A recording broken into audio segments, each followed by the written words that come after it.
Hi guys, in today's quick tutorial video, I will be teaching you guys how you can easily create a Roblox account on your laptop.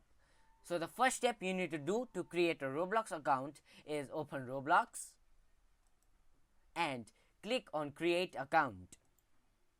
Now you need to select birth date. For example, I'm gonna select April 8th 2010 and click on confirm birthday.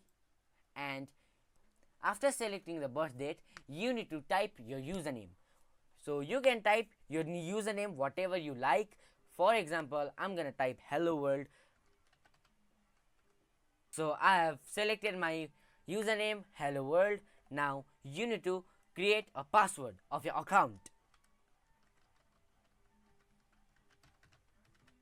Now you need to select your gender and click on create account. This is this much simple, guys. Now you need to do a security test, verify you are not robot, and that is completed too. And as you can see, Roblox account is fully created. This much for today's video. I hope this video was helpful for you. Thank you so much for watching. Bye.